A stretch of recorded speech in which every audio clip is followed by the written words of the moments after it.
Because every time I talk to someone who runs a firm and they're telling me about their problems, like I can't get back to everyone in a day. And I'm like, well, why are you setting that expectation? Welcome to a different practice. We're your hosts, Lauren Lester and Jess Bednars, and we're obsessed with all things business, well-being, and optimizing the practice of law for solo and small firm lawyers. Lauren started her solo practice right out of law school, built it from the ground up, and now works 4 days a week while earning well over 6 figures. Jess approaches the profession as a whole to identify opportunities for growth and help implement systemic improvements. We're here to share tangible, concrete tools and resources for ditching the legal profession's antiquated approach and building a law practice optimized for growth and enjoyment. Think of this as grabbing coffee with your work besties, mixed with all the stuff they didn't teach you in law school about how to run a business. Pull up a seat, grab a cup, and get ready to be encouraged and challenged. This is a different practice. Welcome, everyone, to another episode of A Different Practice. We're really excited to have you here today. We've got a great conversation with someone who is business-minded first, which can be a bit of a rarity in our profession. I think a lot of lawyers go to law school to help people. Not a lot of us go to start a business. I know I felt certainly kind of an outcast because that's why I went to law school. And so I'm really excited for our conversation today with Daniel Hernandez, who also took that approach, just always wanted to be an entrepreneur. And Jess, you met him through the incubator program out in Chicago. So you've got some history with him. I do. I've known Daniel for, I think, 6 years now. I met him when he applied for the Chicago Bar Foundation's Justice Entrepreneurs Project because he and his law partner at the time really wanted to start a business focused on serving the everyday person. And it's been so fun and rewarding to watch him grow as a business owner, as a lawyer, as a person.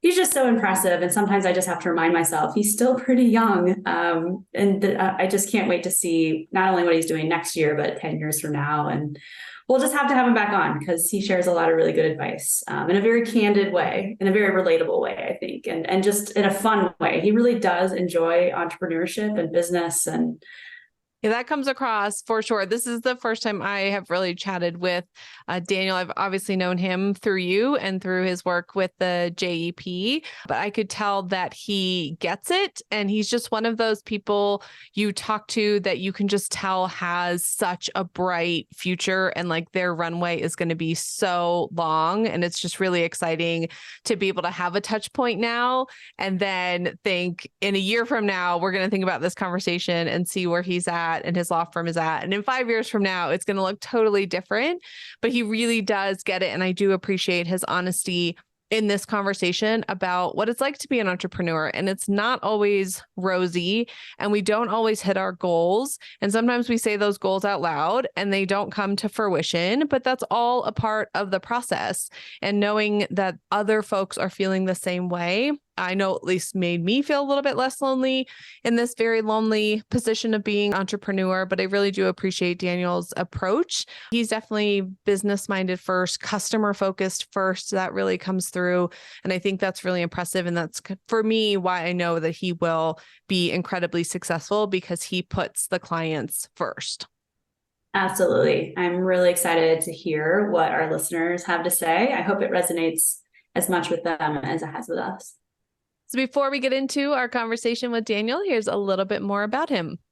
Daniel Hernandez is a social entrepreneur and attorney who brings access to justice to families that once could not imagine affording an attorney. At age 27, Daniel started a law firm with the mission of offering competent legal services at affordable fixed costs. He is currently the owner and principal attorney at NextLevel Law. As a practitioner, Daniel assists families in transition through divorce and child custody proceedings. Outside of the firm, Daniel serves as president emeritus of the board of directors at Between Friends, a nonprofit committed to ending domestic violence. He is also active among many bar associations and currently serves as the president for the Hispanic National Bar Association Region 9. In January of 2022, Daniel was appointed by Mayor Lori Lightfoot to serve as a commissioner on the Chicago Commission on Human Relations.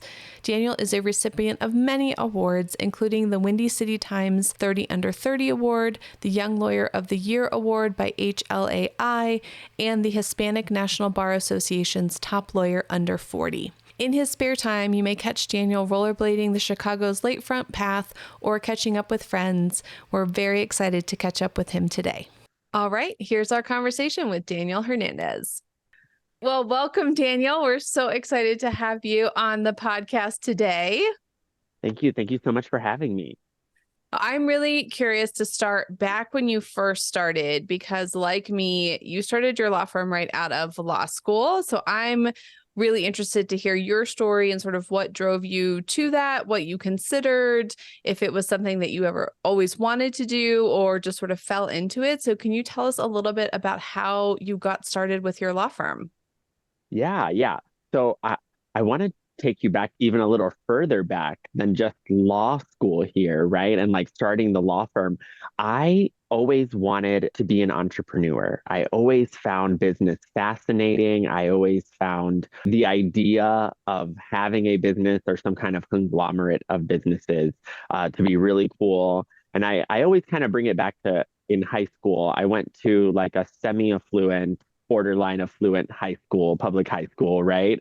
And I did have many affluent friends, and I would always be fascinated by like my friends that always like drove really nice cars or stuff like that. And I'd be like, what do your parents do? Because clearly like that is something that I want. And I remember talking to one gentleman, and he said to me, like, my dad owns like 20 different businesses. And I was like, oh, wait, your dad's not a doctor and a lawyer like all these other friends' parents are, right? That's where the seed was planted, where like entrepreneurship is the way to go to build wealth. And so fast forward to going to law school, I tried to open businesses before going to law school. And then I would always run into this capital, you have no capital to start a business. And I remember telling a friend right before starting law school, like, yeah, one of the reasons why I'm going to law school is to get the capital that I need, because lawyers tend to make more money than the average person does, right? And so, I'm sharing all of this because I always had the little bit of entrepreneurial spirit.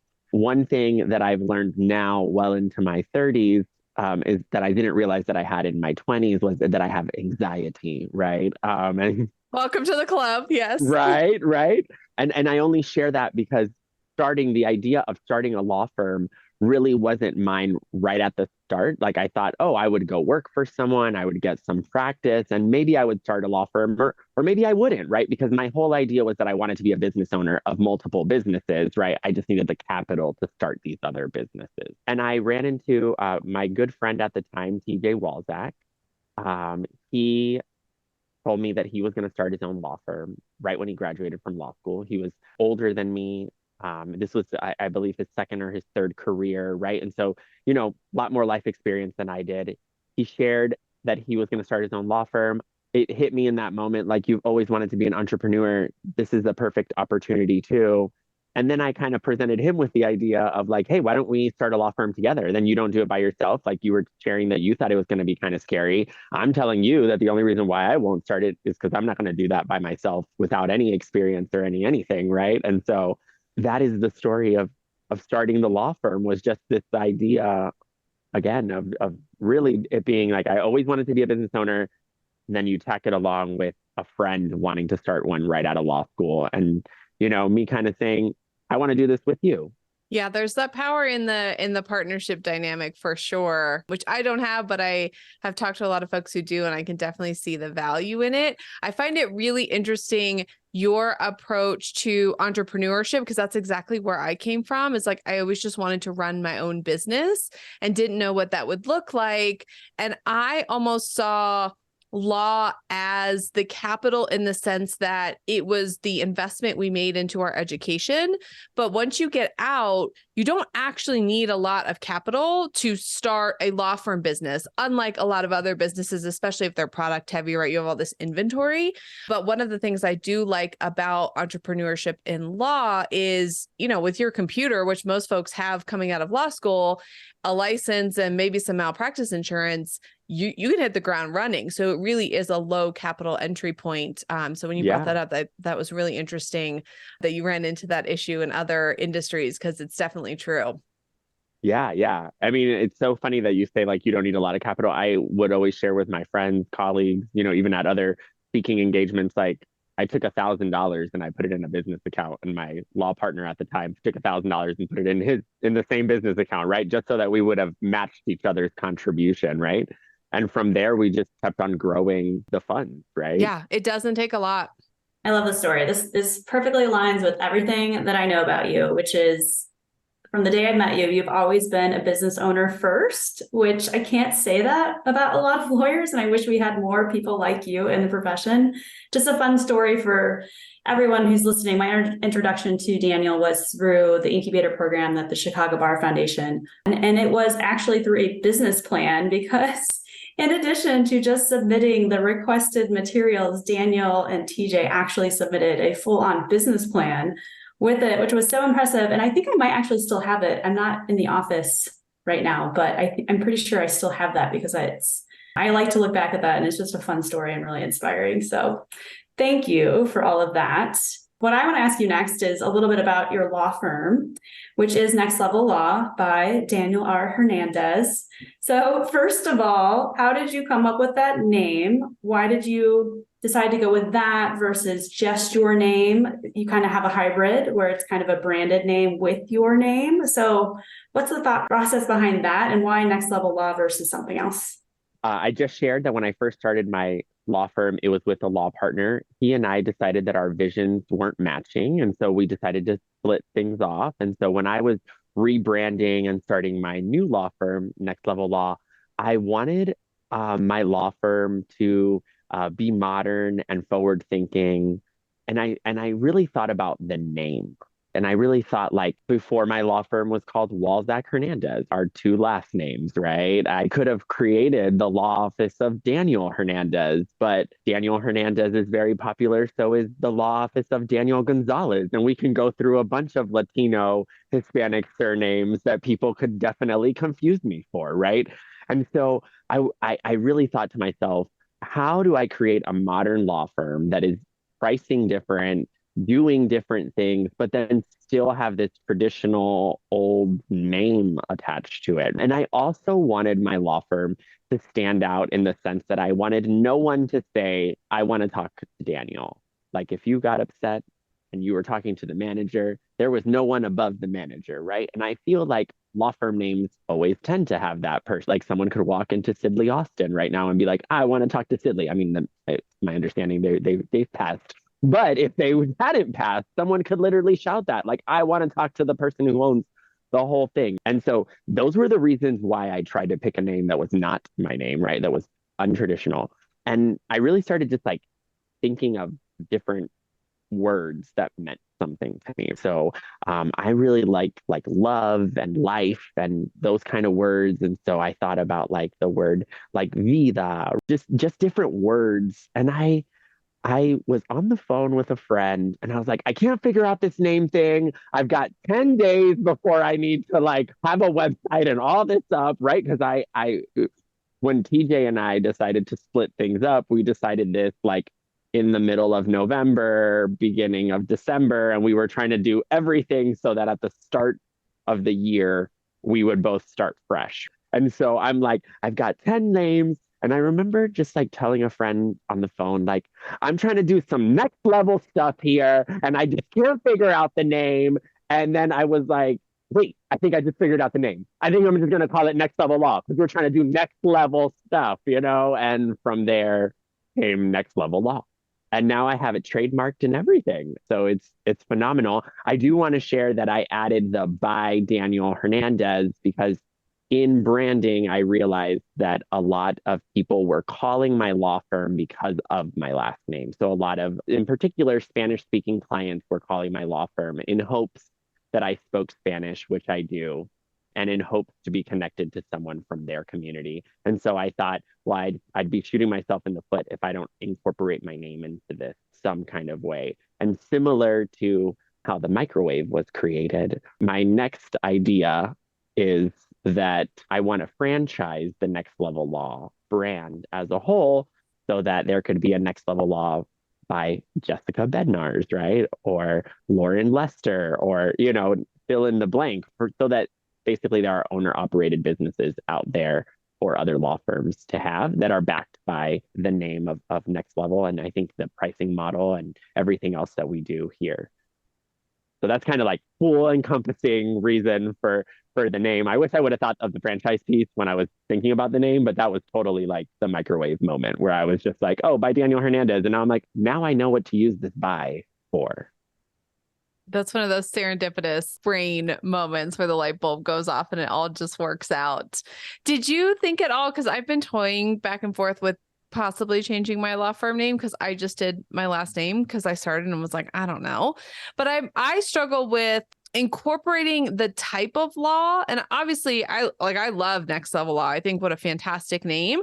But as a consumer, it doesn't say anything about the type of law. Did you consider that at all? Or did you want to keep it more open, which gives you more flexibility to possibly change, or like you said, to franchise? And so somebody else who may has a totally different practice area can still use that branding.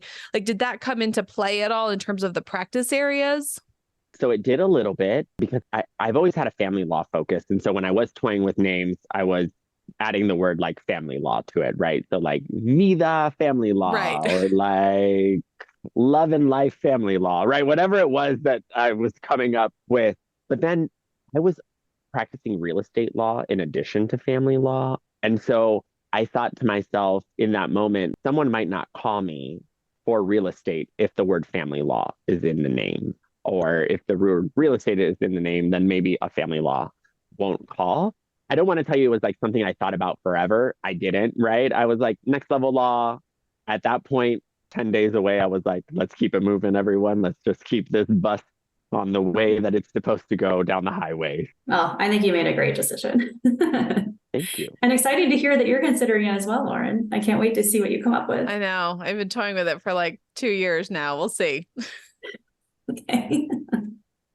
Maybe we'll figure it out on the show or by the end of the show. We'll see. Maybe. I think I need to take Daniel's approach and just give myself some like deadline. I think that helps. Like you're like, I got to get it done. Like, let's just go with it. I think of something and then I'm like, I don't know. You said the doubts start to play in. Deadlines are so great for that. I learned it from a book I once read that it was like set a deadline and then don't look back anymore. Like you're like, I made the decision by the deadline I said I was going to make. There's no looking back. You just got to keep marching forward, right? Yeah, I like that.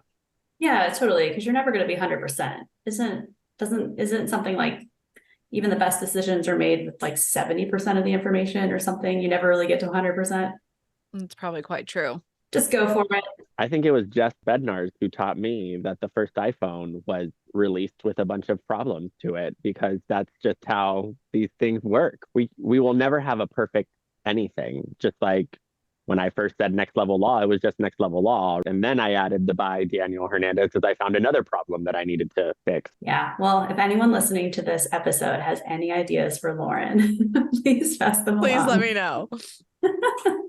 Daniel, let's talk a little bit about the mission of your firm. The mission of your firm on your website, you say, provide high quality, compassionate legal representation for all, which is a lot and a very high bar and probably really difficult to achieve. So I'm just curious, maybe just starting broadly, how do you approach achieving such a grand mission?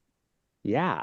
So I want to share that recently I changed the mission. We haven't released the new mission statement yet, but we have added the word affordable to the mission statement, which has always been part of our mission to begin with. And I think between the original mission statement from Walzak Hernandez, which then was tweaked to become the Next Level Law one, there is always this, are legal services affordable, right? Can we use that word? Does affordable mean cheap and like all this stuff? And I really thought to myself, like at the end of the day, when I think about Next Level and the brand, it's that we are affordable. We are providing competent service And we are trying to give you the best quality when we do it. And it certainly is visionary and maybe could be part of a vision more than a mission. But I think when you think about each component, our pricing model accomplishes the affordability part. Our attorneys, they complete the high competence part, the quality of legal work. And so for me, it's more on making sure that the right people are doing the right jobs. If we have good attorneys, I can train them to be compassionate. Most attorneys are compassionate. I don't think I've ever met an attorney that said, I went to law school and then didn't fill it in to help blank, whether you're helping a corporation accomplish their goals or whether you're helping a person accomplish their goals, right? You're always helping someone. And so to me, I'm like, we already have the compassion part. It's about tweaking the training so that the mission is being adhered to, is being shared. And one thing I've learned through the leadership courses that I've taken, through the experience of being a CEO and a principal attorney, is that we have to remind staff, we have to remind ourselves what our mission is.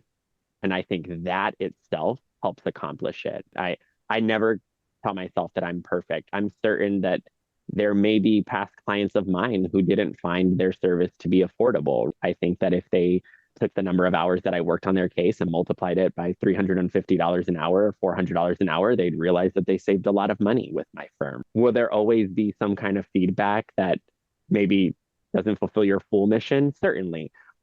But as long as we're all trying, we're putting our best foot forward. I mean, that's the only thing I can ask of myself and everyone at Next Level.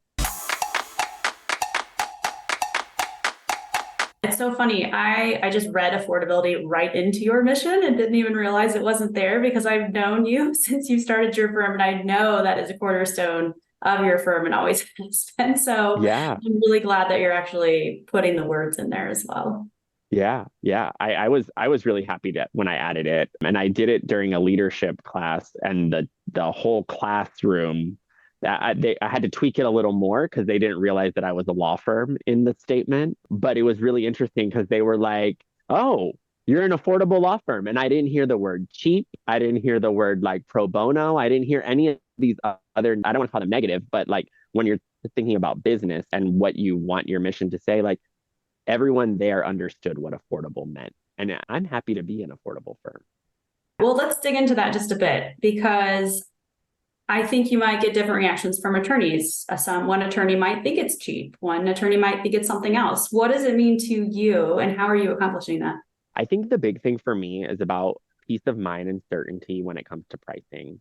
And that's why my firm is affordable. What I tell my prospective clients, what I share with the world, is that in the service industry, for the most part, you're always paying for the time that the service takes, whether it's a massage, whether it's accounting services or legal services.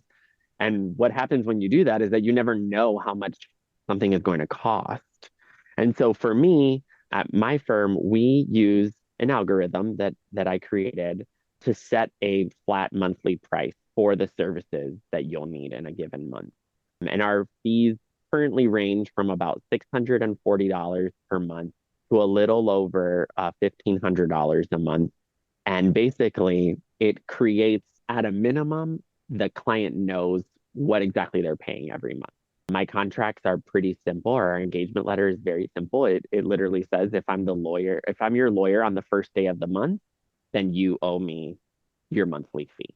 And what I share with my clients too, because I think a lot of people believe that like the law is how you see it on TV, which I think TV lawyers do a great job showing what we do in the courtroom, but not showing what we do in the office. And most of our job is in the office and not in the courtroom. And so I really explain to my clients just the idea behind the model so that they understand it too from their perspective. Because there are going to be times where maybe in the first 2 months of a case, someone's like, wait, I feel like I've paid you a lot more money. Or maybe I haven't paid you enough money. I don't know. So it's really interesting. What I tell everyone is like in the totality of your case, you will more than likely see a savings. It will likely be between 30 and 40% when you compare it to other attorneys. Is it a perfect model? It's not. I have had clients that have let me go right before what I like to say, the really good work starts. And they did end up paying an amount that I don't like to see when I analyze each case. Those are very small and few. But I also want to share, just in this conversation about affordability, the idea of knowing is so important, the cost, because I don't know how many people I talk to that'll tell me, like, oh, Daniel, that's not cheaper than the guy I talked to yesterday. He told me I just pay him $2,000 and that's it. And I'm like, no, I don't think he explained what a retainer was. Let me explain what that means. And then when I really start sharing those details, people are like, oh, wow. So it was going to cost me more than $2,000. I'm like, yeah, it was. And so my fee of $700 a month is probably going to be much more affordable for you in the long run than you paying this guy $2,000 and then him asking for another $2,000 in 2 weeks. That doesn't help you. That predictability I find is so key for clients. Like, I almost am surprised at how much of an impact it is. I think I've gotten so many sales just because of that. Like, I don't know if I am more qualified or if I vibed better with the client, but as soon as I tell them this is the flat fee and they have spoken with some other attorneys, they're sold, because that transparency, peace of mind, knowing what the cost is going to be is so critical for them. Mm-hmm. I'm really curious about your pricing algorithm now. So can you tell us some of the factors that go into it? And then also on the back end, when you are reviewing cases, whether you're working on them or your associates are working on them, what do you look at to determine if something is an outlier, like it was just a kind of case that went off the rails, or is there something here we can learn from to tweak our algorithm so that we get better at pricing in the future? Yeah. So I will share how I used to the algorithm, what the algorithm was. And I'll put that in air quotes, that word, because when I first started with the pricing model in the incubator, when I was in it, everyone was either doing a flat fee or some kind of combination of a flat fee that would kind of turn into hourly rates. And I remember being the first law firm to just charge a flat monthly rate every month. And everyone was kind of like pushing back on me on that. And I was like, well, I'm going to test this out. I mean, this is all really about cash flow. I know what my cost at the firm is. So long as I have enough cash coming in every month to pay for the expenses, then a flat monthly fee is going to work just fine. Now, certainly for everyone who looks at each case in a micro way, they're going to be like, oh, I'm losing out on money on Lauren's case. Okay, well, sure. But did you cover your expenses this month? And that's where the flat monthly fee came about. So the algorithm originally was just on the number of legal issues you had. So, if you had a divorce with no children and no property and no debts to divide, well, you're probably on the very low end of the scale. One legal issue, it's just divorce, right? But if you have a divorce and then you have children, well, those are what I would consider two legal issues. The divorced children, maybe someone's a breadwinner there. And so there's going to be a maintenance issue thrown in there. Maybe there's a business. Right now, we're getting all these other factors in there. Originally, the pricing was, again, just on this idea of legal issues. The problem is that sometimes legal issues don't come out in the consultation. And I like to be as good of a businessman as I possibly can. And so I never like to change prices after I've already taken on a client. So maybe I learned about your business after, and I'm like, man, this person would have qualified they should be paying an extra $200 a month. But you know what? We signed a contract. I'm not going back on my contract, right? I'm not going to renegotiate this. And so what I realized was that there are a number of factors that have nothing to do, in family law in particular, with legal issues that create more work for an attorney. These include things like your client's personality, just their approach. I think all of us can attest, and even I bet a bunch of listeners can attest, right? You have clients sometimes that are much more needy than others, and you can kind of hear that in a consultation. And so that is now a factor in our analysis. Opposing counsel, knowing your opposing counsel. I mean, I think everyone can also attest that there are some opposing counsels that their client sneezes the wrong way, and that is a motion that needs to be filed in court. And you know that, right? And you know that you're going to be bombarded with 3 and 4 motions every single month for nonsense. Those are factors you need to take into account.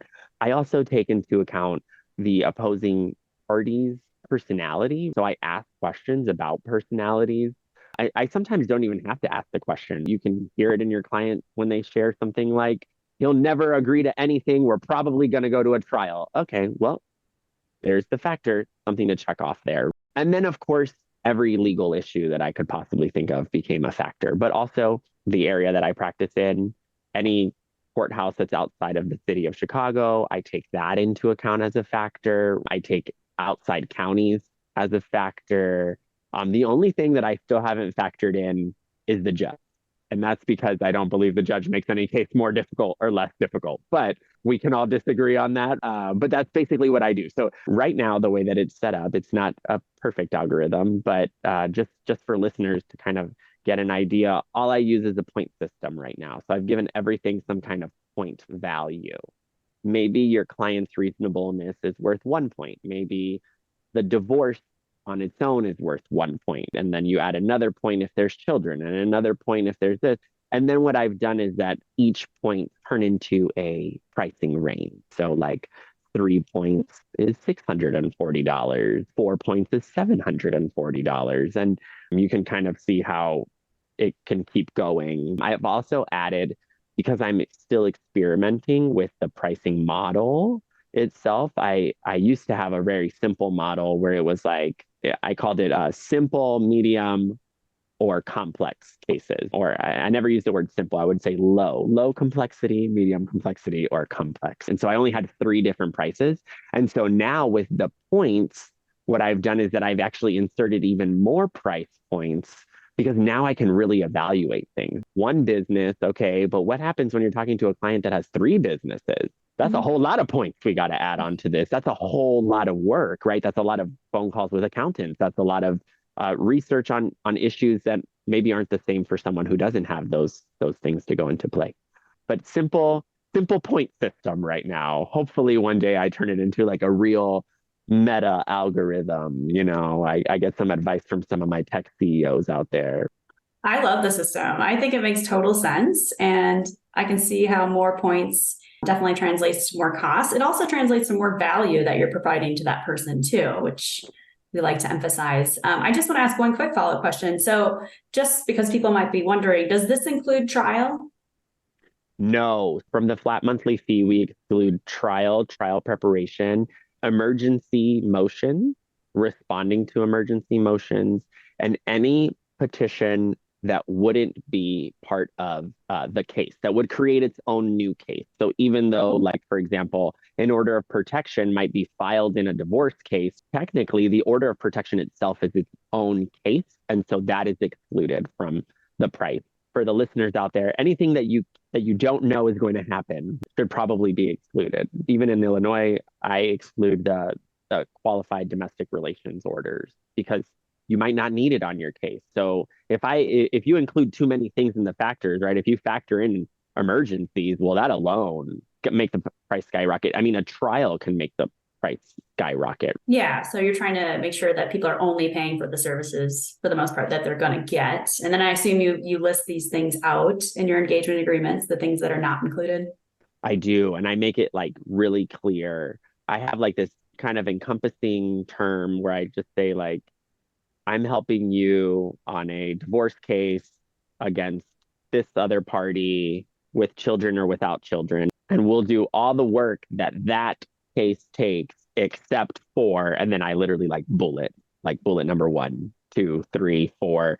I mean, I think it's interesting. I've had clients tell me like, what do you mean trial's not included? I was like, oh no, that's bullet number 4, like right on it's so clear in the service that I provide that was excluded from the price. And I recommend that anyone doing an alternate fee arrangement really, make it so clear what the client is getting. But if you don't make it clear what the client is actually getting, kind of like my overall kind of language on a divorce would basically say you're getting everything, but I make clear what you're not getting. That's great. I think we could probably talk to you for another 2 hours about this specifically, but we're going to ask you questions about a few other topics because you're so good on so many things, and maybe we'll have you back on to talk more about pricing. Awesome. But moving on to another area that I've always thought you've excelled in, which is just client service. I think you have a bit of a background in it coming into law, which I would love for you to talk about because I think you draw up on it and I think you just enjoy it. So I would love to just hear you talk a little bit about client service, what that means in a law firm context, how you come up with ideas, et cetera. So my background before I went to law school, I used to work in banking, and I used to work for Chase Bank in particular. And when I was working for Chase Bank in Florida, we had the worst customer service ratings of the entire bank in the nation. Like that was like a statistic out there. They were like, you Floridians need to figure out how you talk to people. I don't understand why you guys are so rude down there. And it was so interesting because I always remember they would grade us on like five things. And then they just started grading us on one question. And it was like, would the client refer someone else to the bank based on the service they received? And I was like, well, from Daniel Hernandez, they are definitely going to get nines and tens. Everyone is going to refer. And so I just kind of share that because I took the service and kind of what they taught us there, remembering people's names, just saying hello, remembering small details about someone. I mean, we're their lawyers. It's people are literally sharing so much with us. I'm not saying to write down every detail, but I will write down a detail if a client tells me like, hey, just so you know, next week I'm going to be on vacation. I'm going to Europe or I'm going to Puerto Rico. I sometimes will send myself an email to email this client in 10 days asking them about their trip. Those are like the little things that I think really push you from like good service to like excellent service. And really, a lot of the things that I learned about running a law firm and the service there was kind of by trial and error. So I always wanted to be a great attorney, right? And I wanted to give everyone a great service. And that meant that I, at first, would tell myself, like, I'm available all the time. You call my phone, I'll call you back. Yeah. The problem is that every human needs sleep. And so you can't be that person. We also all deserve a break because our brains need it. And so when I really started thinking about like, how can I still accomplish good client service? And I just thought to myself, why not treat it like a doctor's office? I call my doctor up. I don't expect to talk to my doctor on the phone. My doctor is seeing patients. But what I do expect is for my doctor to schedule a call with me. And I want to go talk to my doctor and tell him all about my stuff. And I want my doctor to pay all the attention that they need to pay attention to me in the 15 minutes that they've blocked out for me. And I literally took that model and I put it to the law firm. I have it in our engagement letter that all phone calls must be scheduled. And that alone has taken the service to another level. And then To the the next next level, level. dare we say?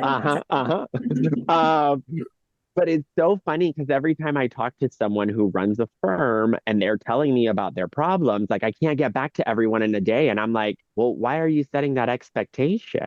And it's really interesting because I prohibit, and I use that word for a reason. I prohibit our reception staff to tell anyone that I will call them back.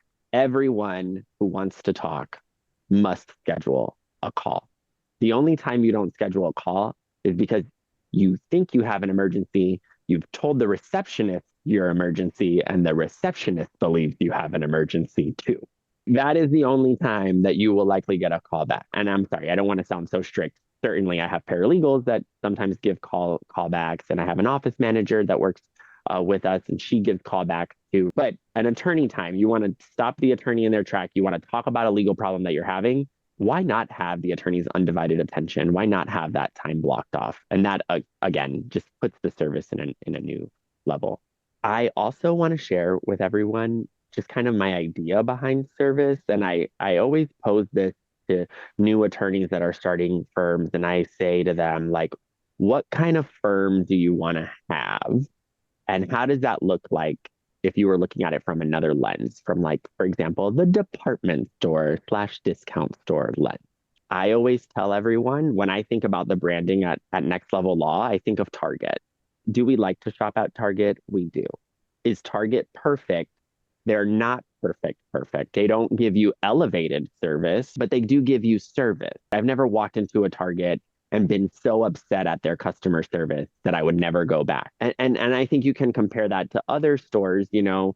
For example, I always tell everyone, like, I don't consider myself Walmart. And there are differences when I go shopping at Walmart. Sometimes you'll find pallets of stuff just sitting in the middle of walkway at Walmart. That's something you don't see at Target. The lighting is different at Target. They actually have brighter lights for a reason, right? It's part of their look. Their signage is a certain way. And I think if you say to yourself, like, that's the kind of service I want to have, then you will start to emulate that in the firm. And again, maybe you want to have the kind of service that they give you at Saks or Neiman's or one of those stores. And that is the type of service that you should put forward, that white glove style service. But I think if we as business owners and as lawyers in particular, we kind of think to ourselves, like, what is it that I want to look like? If I was a department store, which department store would I want to look like? If I was a grocery store, right? If you want to compare it to the different types of grocery stores, almost every industry has their segments in the market. So it's like, where do you fit and who do you want to emulate? You've talked a little bit on a number of occasions about your staff and associates and receptionists and office manager. I am curious how you knew when to add those roles on and how much attorney lawyering work you are currently doing versus actually being the CEO and running the business. This is a terrible question. If I was in trial, I would get so many objections. I'm going to ask you three things at once. So Okay. when you knew when to hire, was it a business? I looked at the numbers. I just felt it. Like, how did you know when to expand? What your role is in the business now and how you are doing kind of that top down approach that you've sort of mentioned a few times. Like, it starts with me, the training that you do, that you remind everyone of the mission. How have you structured that if you do have like a systematic approach to it to make sure that everyone is on the same page about how you want Next Level to be presented out to the world?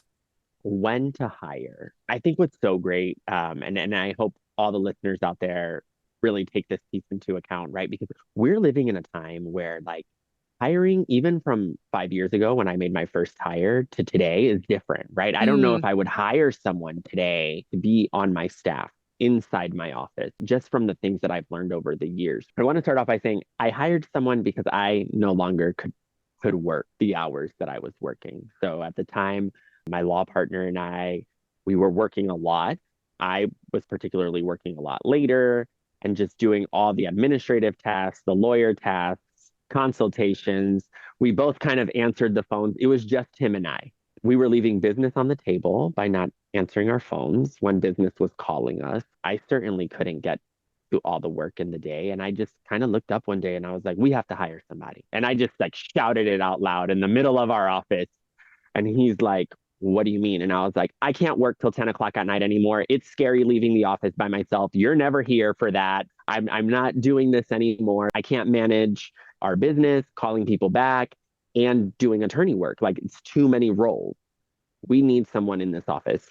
And I remember we just hired someone just to be like an assistant and do anything we asked them. And her name is Magali. She still works here at NextLevel Law. And she actually just won the Rock Star Award this past weekend when we were giving out awards in this holiday party. But I just knew in that moment that I couldn't grow without the help of someone else.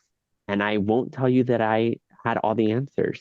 I would talk to some business owners that would be like, I'm not hiring someone until I have 6 months of their paycheck like saved up. And I was like, that's ridiculous. That's so ridiculous because a healthy business only has 90 days worth of cash on hand. That's a healthy business. That's the healthiest of businesses. Of course, you can get healthier than that, but like that's the standard, is just to have 90 days of cash.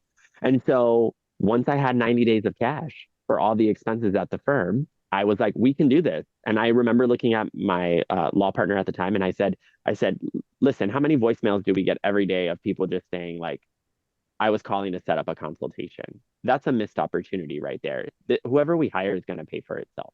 Had I known the information I know today, I probably wouldn't have hired someone to work on my staff, because what we really wanted at the time was someone to help us respond to like general emails, to answer our phones. And there are phone answering services out there everywhere.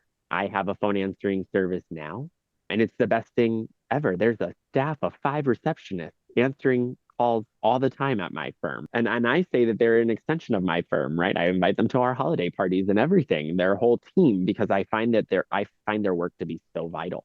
But along with their phone answering capabilities, they also do assistant work that they bill at flat rates too. And so today, would I hire someone if I was redoing the whole firm? Maybe not. Maybe I would have started off with some of these services. These services are much cheaper. My phone answering, I get hundreds of calls a month and I don't pay more than $1,000 a month.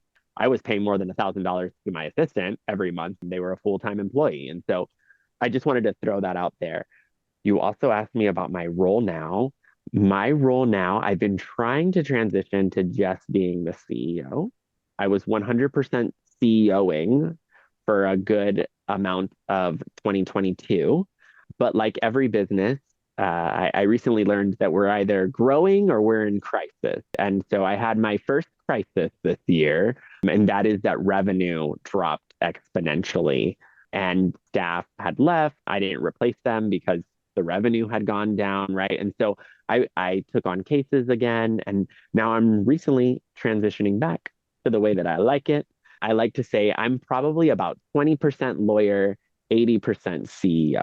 And I like that. I realize that if you disconnect yourself too much from the cases, then you don't know the inefficiencies of your own law firm. And so I like that I still have a small caseload to kind of always be looking at, oh, do we need a new template? Do we need a new procedure? Hey, team, I was doing it this way the other day. Are you guys running into the same inefficiency? And so it's really helpful, I would say, to keep a little bit going on. I also like to say I'm a lawyer. So, hard to say you're a lawyer if you're not actually lawyering. And then you were asking me, how do I keep everyone together around the mission and be a leader? I will gladly share that I am still learning how to be a leader every day. But one of the things that I try to do is part of the revamp of our mission was the revamp of our vision and our core values. And I realized the importance of core values and having the least amount of core values that you could possibly have. Because I think when you start getting like between 7 and 10 values, you start losing what the values actually mean. And a lot of things that we would call a value are sometimes synonymous with one another, or one thing can't happen without the other. And so we have 4 core values at NextLevel Law: compassion, accountability, diversity, and social responsibility. And almost everything we do has to fall into one of those. And so when I'm leading, when we're having a discussion about a client that maybe is being difficult or an opposing counsel, or an opposing party, I always say, well, where does that match to our core values? Especially if we're talking about it as a team. You're presenting a problem. Well, what is it? Okay, we have an upset client. Well, what happened to this upset client? Oh, we said that we would have something to them by Friday, and it is Monday, and they don't have it. Well, let's first acknowledge that they have every right to be mad at us because we violated our own core value of accountability. We said we would have something to a client by a certain date, and we didn't meet that value. We didn't meet their expectation. We set the expectation when we told them we'd have it to them by Friday. And so I think having those honest conversations around the values, around the mission, around the vision, it helps everyone understand where the firm is going. And I think it helps everyone kind of say, like, you're right, I shouldn't be upset.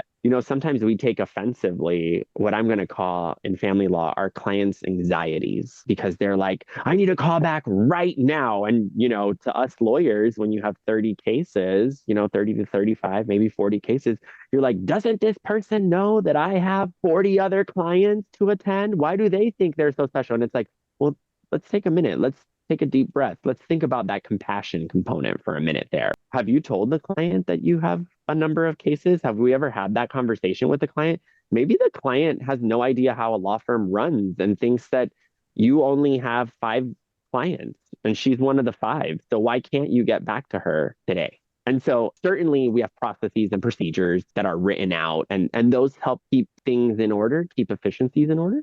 But I think always what's most important is when you're training a staff, when you want a team to have a mission, to believe in a vision, the core values are going to be what keeps everyone together, what keeps everyone focused. And I love that idea of constantly coming back to them and keeping them minimal because I agree with you. When you have 10, it's like overwhelming. How do you actually put that into practice? But to say like we have 4, and for most everything, we can draw back to at least one of them that really keeps it top of mind. And then it just becomes ingrained in the culture of the business. Mm-hmm. I Yeah, I agree. think it would just be hard to remember more than 4. Well, I used to have 7 and I couldn't remember any of my 7. So that's exactly why I had to bring it down to 4. And now I remember all 4 right away. Yeah, totally. So speaking of numbers, you've been in business 6 years. What is it now? 6 years. Yeah. Okay, I thought I was remembering that correctly, but I just wanted to make sure. So you shared a lot about what's happened over the past 6 years. What's next for Next Level Law? Like, what goals do you have for 2024, or maybe just the next 3 years? And I'll be honest with everyone listening here, I have not broken revenue of $1 million yet. And I was projected to break that this year. And then the market did what it was going to do, right? Without any of my goals in mind. And so I still would love as a business to break that mark. But mostly I want to break that mark because that means we've doubled our impact. And that's what we really want to do. We currently serve right now, I just checked the numbers. We have about 75 clients as of today that are with our firm. We'd like to make that 150 next year, which isn't that unattainable. We used to have about 110 before our crisis happened. And now we're seeing our numbers get back up there. And so I'm really excited to kind of see where we take Next Level Law. I have some great ideas around innovation and other subscription products that I'd like our clients to be a part of. And that includes, I haven't fully thought it out, but it includes a product that would go after the litigation twofold. It both to help the client, but also to keep the client close to the firm. I don't want my clients going to another law firm when they leave us because we didn't stay in contact with them for 6 months or a year or 6 years later. I've had clients call me, they were my very first clients telling me they now have problems years later. And I'm so happy that they remembered us. So we're really excited about that product. I still haven't launched it yet. I'm still working out the kinks of that as much as I can. I know we'll never have a perfect product, but it's there. And then I would really like to expand Next Level Law into other markets and then hopefully begin to franchise to attorneys that want to be owner operators who really love the practice of law. They want to own their own business, but they don't want to be a CEO and they want me to still be the CEO. And I'm okay with that. So hopefully that will launch too, probably within the next 5 years or so. So exciting. That's I'm really amazing. excited. I Thank love you. the big revenue goal. I hope you all smash through it in 2024. That is such a big one for any small business. That's 7 figures, man. That's a big freaking deal. So I wish you nothing but the best. And hopefully this time Thank next year we you. can cheers when you get there. Thank you. Thank you. I hope so. I hope so. I hope we have another one of these and I'm able to say, hey, I broke the million.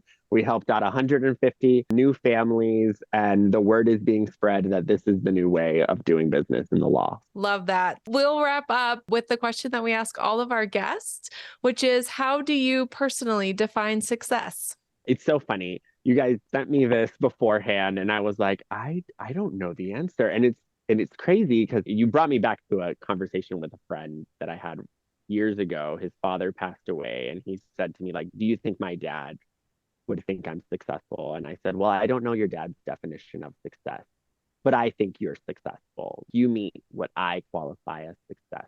And over the years, my idea of success has evolved. I'm a very measured person, but I don't think success is measurable, right? I don't think that success is as measurable as me counting my clients and me knowing that if I doubled my clients, it would be 150. Would that be success? I think success comes from within, and it is what you believe success is. And then are you being true to yourself and your genuine self? I believe in growth and I believe in having a large law firm. And I believe that that's what my vision is, right? And so I won't be successful until I see that. But I have many colleagues from the JEP that believe that success is having a small law firm with one paralegal and one associate working for them and them running and managing the firm. And that is success to them. Like I said, it comes from within. And so whatever you believe your goals are, reaching those goals should be your marker for success. I mean, that's an important point, especially coming off of talking about big numbers. But like you said, those are just numbers. And there are certainly many firms who far surpass those numbers, but maybe don't think they're successful for whatever reason. So it is an internal marker, and any of the outward showings of it or numbers that people might talk about may not necessarily reflect where the person really is heading and what's important to them. So I think that's a really good point. Yeah, yeah. And I'll just add one last thing. It's almost like that moment when you look at yourself in the mirror and you say, like, am I proud of the person reflecting back? That is the measure of success. Are you proud of where you started and where you're at today? I shared at the beginning of the podcast, put $1,000 in a bank account, and now I have a law firm with 2 associates and a paralegal and an office manager. And that's just our internal staff, let alone the fact that we have an external reception staff.